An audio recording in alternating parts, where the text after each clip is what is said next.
This year, I don't know about you, but I am feeling so disconnected from the rhythm of the liturgical year and Holy Week worship. Just this past week, twice I told people that, yeah, sure, I could be available for a meeting on this Friday coming up. Puzzled looks went across their face, and one of them said to me, I'm not a pastor or anything, but don't you have something to do on Good Friday? So disconnected from Holy Week. And I mean, this is the season that priests like me prepare for the most. We pull out all the stops on the organ, we add a trumpet or two, we dramatize the readings, a palm parade, some Taizé chants, anything we can find to make this year the best ever.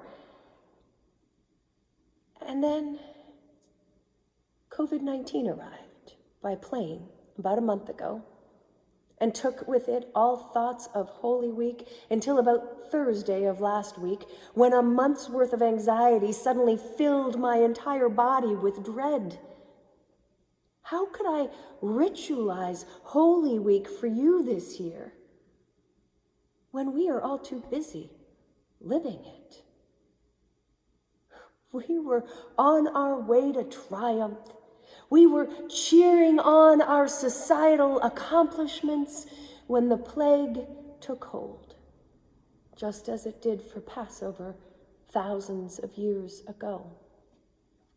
The first Passover in Egypt was a time when the enslaved Israelites, instructed by God, painted blood on their doorposts and waited for the plague to pass over. And while Egyptian moms held their dead sons to their breasts, the Israelites escaped to freedom.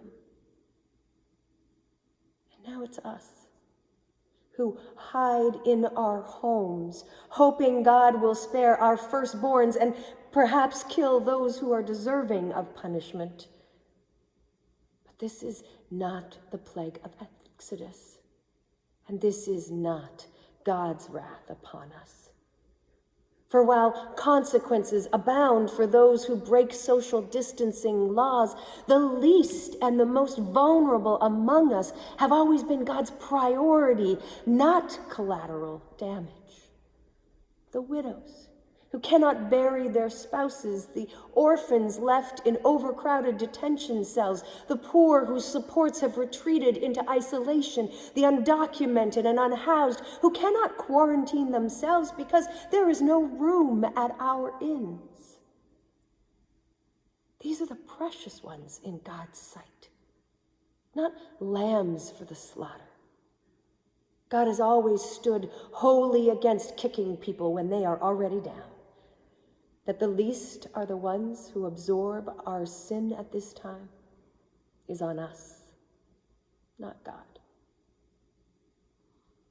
Like disciples whose faces drop at Jesus' words of rebuke, we find ourselves forced into a reality we would never willingly choose. You don't know what you're asking, Jesus said to them. Can you drink the cup I'm going to drink? We can, they answered. And drink the cup of Christ is what we are doing now. Traveling to Jerusalem with Jesus is what we are doing now. To be sure, some of us are staying at the Ritz-Carlton, which takes the edge off, but all of us are traveling with Christ towards certain death. While we always kind of knew that that was so, for everything a season, a time to be born, a time to die, to know, really know, to know that death lingers on a doorknob and flies out of the droplets of our mouths, makes our fragility uncomfortably salient.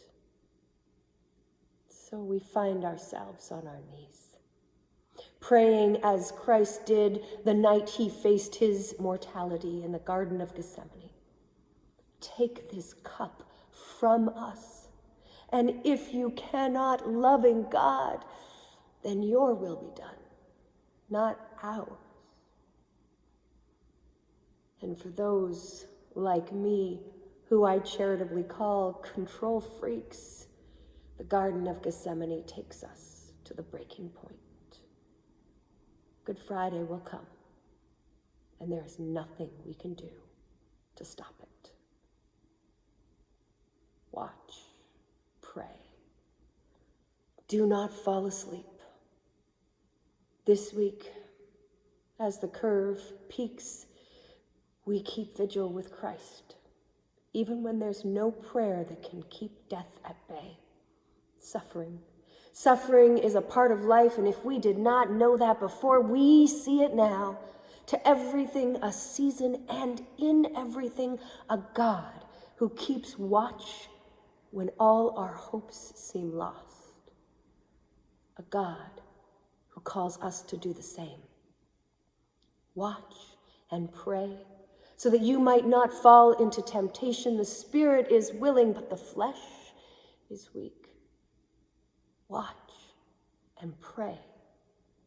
Do not leave Christ to suffer COVID alone.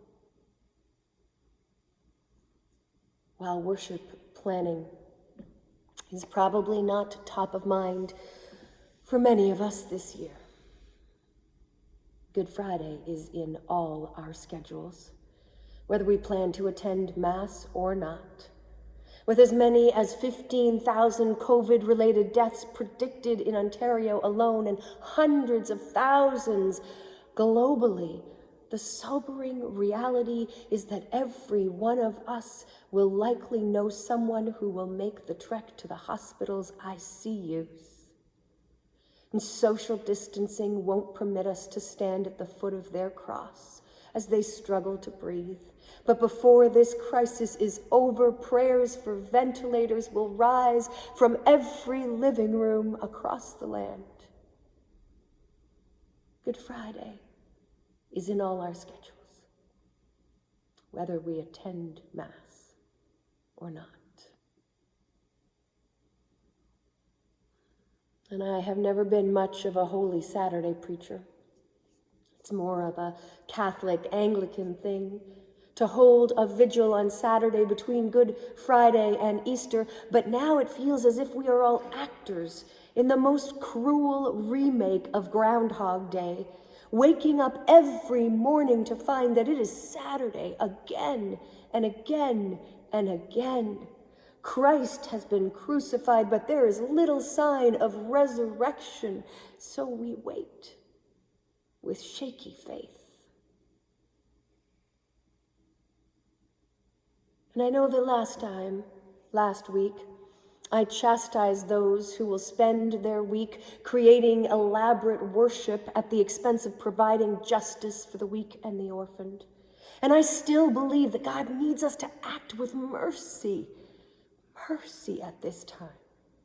As Jesus approached the city, he called on his disciples to help him. Go, untie the donkey and colt, and if anyone asks you why, just say, the Lord needs them. With no hands or feet but ours, Christ needs us. But we need something, too.